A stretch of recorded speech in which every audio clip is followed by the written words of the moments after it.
ஒருத்தன் தூங்கிட்டு இருக்கும் போது பூனைய முழுங்க மாதிரி கனவு கண்டுட்டா. டக்குன்னு கண்ணை முழிச்சா. கண்ணை முழிச்சு பார்த்தா வயிற்றுக்குள்ள என்னமோ கடமுடா கடமுடா கடமுடா பண்ணுது. யோ ஏதோ பூனைய முழுங்கிட்ட மாட்டு இருக்குது. உடனே ஓடுனா டாக்டர்ட்ட. டாக்டர் டாக்டர் பூனைய முழுங்கிட்ட நாட்டு இருக்குதுங்க டாக்டர், ஸ்கேன் பண்ணுங்க டாக்டர். அவர் ஸ்கேன் பண்ணாரு. ஸ்கேன் பண்ணிட்டு சொன்னாரு அப்படியெல்லாம் ஒண்ணு இல்லப்பா அப்படின்னாரு. அவனுக்கு நம்பிக்கை வரல. ஏன்னா அவனுக்கு மறுபடி வயிற்றுக்குள்ள என்னமோ புரட்டிட்டே இருக்குது. மறுபடி இன்னொரு டாக்டர்கிட்ட போனா. டாக்டர் டாக்டர் நான் அங்க போனேன், அவர் ஸ்கேன் பண்ணாரு, ஒண்ணு இல்லைன்னு சொல்லிட்டாரு, நீங்களாவது நல்லா ஸ்கேன் பண்ணுங்க டாக்டர். பார்த்தாரு, அவரு ஸ்கேன் பண்ணாரு, அப்படியெல்லாம் ஒண்ணு இல்லடான்னு. அவனுக்கு நம்பிக்கையே வரல. சரி நல்ல பெரிய ஆஸ்பத்திரியா போயிடலான்னு பணக்கார பெரிய ஆஸ்பத்திரிக்கு போயிட்டான்.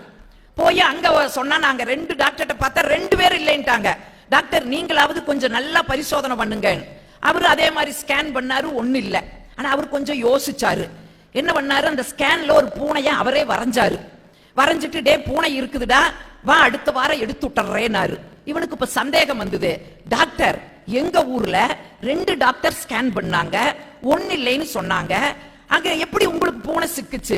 அப்ப அவரு சொன்னாரு, டேய் அவங்க எல்லாம் லைட்ட போட்டுட்டு ஸ்கேன் பண்ணாங்க, பூனை ஒளிஞ்சிடுது, நான் லைட்டை ஆஃப் பண்ணிட்டு ஸ்கேன் பண்ணுனேன், பூனை சிக்கிடுச்சடா, போயிட்டு அடுத்த வாரம் வாடான். இப்ப அங்க இருக்கிற அந்த நர்ஸ் கேட்டுது, ஏன் டாக்டர் பணம் சம்பாதிக்கிறதுக்கு எத்தனையோ வழி இருக்குது, ஏன் டாக்டர் இப்படி?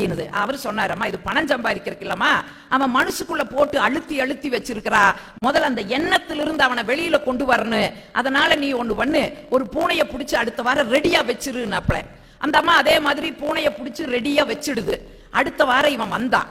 டாக்டர் சொன்னாரு, டே நான் ஆபரேஷன் எல்லாம் பண்ண மாட்டேன்டா, நல்லா உட்கார வச்சு தலையில ஓங்கி நங்குன்னு ஒரு கொட்டு கொட்டுவ, உன்னால எவ்வளவு முடியுமோ அவ்வளவு தூரம் நீ வாய திறந்து சத்தம் போடுறா, பூனை வெளியே வந்துரு. அதே மாதிரி உட்கார வச்சார். நல்ல கைய பலம் கொண்டு அழுத்தி அவன் நடு மண்டையில நச்சுன்னு ஒரு கொட்டு கொட்டினார். அவன் வலி தாங்க முடியாம ஐயோ அம்மா அப்படின்னு கத்துனான். உடனே அந்த அம்மா குறுக்க பூனைய விட்டுச்சு. டேய் பூனை வெளியில வந்துடுச்சு, பிரச்சனை தீர்ந்தது போடான்னாரு. ஓன்னு உட்கார்ந்து அழுதான். ஏன்டா அழுகிற? அத பூனை எடுத்தாச்சல்ல. இல்ல டாக்டர், முழுங்கும் போது வெள்ளை பூனையா இருந்தது டாக்டர், ஓடும் போது கருப்பு பூனையா ஓடுது டாக்டர், அது வயிற்றுக்குள்ள போய் குடித்தனம் பண்ணி குட்டி போட்டிருக்குது டாக்டர்னா. இப்ப இவன் என்ன பண்ண முடியும்? இது மாதிரிதான் ஏதாச்சும் ஒரு சின்ன பிரச்சனைனா கூட நாம அதை மனசுக்குள்ள போட்டு அழுத்தி அழுத்தி அதிலிருந்து வெளியே வர முடியாம சிக்கல்ல தவிக்கிறோம் இல்லைங்களா?